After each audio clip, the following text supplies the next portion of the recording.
All right, guys. So in this one, I'm going to be showing you guys a quick 5-minute roleplay session that I had with one of my students named Gohar inside of the program. Now, before I actually showcase the clip, just want to preface with what it was about, right? So this clip is about breaking limiting beliefs that prospects hold to be true.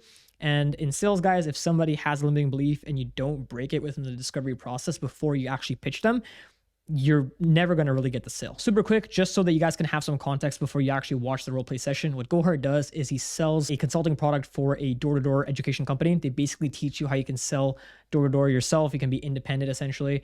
And the two main things that you learn, number one is you obviously learn on how to sell door to door, right? Obviously, selling is very, very crucial in door to door sales since it's door to door sales. And number two is more so like background information on like what kind of tools you need, how to structure the business, how to have more credibility, just more so informational side of things about door to door, right? And in the actual roleplay session, Gohar is playing a prospect who already has done door-to-door sales for another company, and he feels like he's already really good at sales. And so if he was to buy the product, he would just have to know the ins and the outs of doing it in an independent fashion. He doesn't really need to get better at sales, right? So I'm going to break down that limiting belief with Gohar on the call through a roleplay session where I'm the closer and Gohar's the prospect. So enjoy, guys. Yeah, man. So what initially intrigued you to actually go ahead and book in the call? Yeah, man. Well, to be honest with you, like I'm pretty good on the sales aspect. I already got like door-to-door experience. I just want to see what kind of equipment you guys use and like how to actually do the window washing, right? Because it's still a new field for me. Gotcha, man. Can you expand a bit more on your experience with sales on the door-to-door side? Yeah, man. So I came from like pest control, right? So Mhm. I've been doing that for like the past year and a half. Got it. And are you still actively doing that right now? Yeah, I'm actively doing it right now, but like hopefully looking to transition into like my own thing, right? With window cleaning. That's why I'm on the call. Gotcha. So seeing as how you're already in pest control and the fact that you're already pretty good at sales, why do you even want to shift in the first place? Well, I want to do my own thing, right? Like obviously with pest control, it's like good money, but like I want to do my own thing, have my own business, like Got and it. not have cap on my income, like make even more money. Okay. And what was the income like for you with pest control? Like it ranged, but anywhere from 6 to 10K per month. Okay. And were you a top performer on your team? Yeah, I'd say so. Like I was better than average. There was like a few people better than me, but like I was one of the top guys. Okay. And what would you say separated the top guys from you specifically? I guess confidence, like experience, because I've only been doing it for a year and a half. They've been in it for like a few years now. Okay. And when it comes to confidence and experience specifically, what do you think comes with experience? Like, what do you think causes a person who's experienced to be better than somebody who's already experienced but not as much experience? Like, what's the main variable in place that separates the two? I mean, I just feel like knowing, the right thing. Because the thing is, obviously, you lose deals. Like that's how sales works. You lose deals and you close deals. But like, I guess with more experience, you just, realize ways to like convert deals that you Right. usually want to be able to convert before. Gotcha, man. So, would you say that that would be a sales skill gap? Yeah, yeah, it's a Gotcha, man.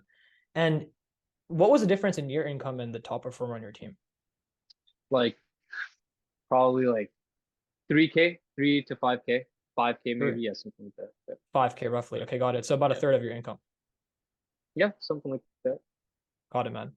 Now, you told me that within our program, the thing that you'd be looking the most forward to would be learning more about the ins and the outs of the business, Yeah. learning a lot more about equipment, but not necessarily as much on the sales side of things.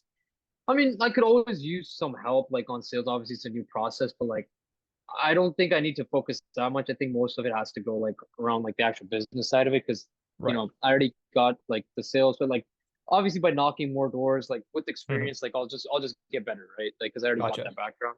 It Gotcha. wouldn't hurt to have more sales Right. experience, right? Of course. Gohar, I have a concern. Is it cool if I share it with you real quick? Yeah, go for it, man. Cool, man. Gohar, my concern here is, again, I can see already that you're somebody who has experience in sales. You're definitely not a beginner, right? You've been Okay. doing it for a year and a half.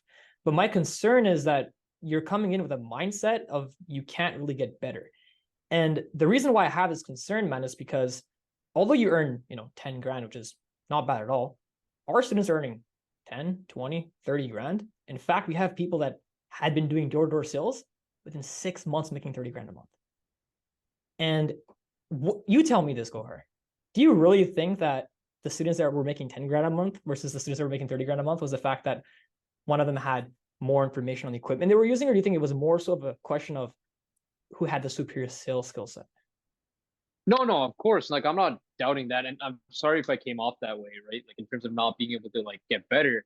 And like obviously, it came down to sales skill set. I'm just saying, like I'm already at like a position where, like, obviously you guys could still help me out. It's just that I feel like I need more help on just finding out what it is to just get kickstarted, right? Obviously, like I could get better along the way through experience. Obviously, you guys can help me with sales coaching. I was just telling you the primary thing. I didn't want to come off as abrasive. Obviously, I can still be Of coached. course. It's just Of that course. at the end of the day, like it all honestly just comes down to like, the amount of doors you're gonna knock, the amount of conversions you're Yeah. gonna make, and with due time, you're always gonna get better. That's how I got better at PES. Just by knocking on more doors with Right. experience, I just got gradually better, right? Right. You So just just to clarify, right? Just because I want to make sure that I can stay organized on my end. The reason that Gohar I share this concern is because when we work with students, we want to make sure that they're operating at 100% of their potential, not 50 or 60 or 70% of their potential, right? We get students from different experience levels. Sometimes they're beginners, sometimes they're a bit more experienced like yourself, and sometimes they're veterans. The one thing that we've noticed is that there's always something to learn. Okay. Mm-hmm. Josh, the founder of this company, earned the #1 spot in the entirety of Canada for door-to-door sales training. Okay.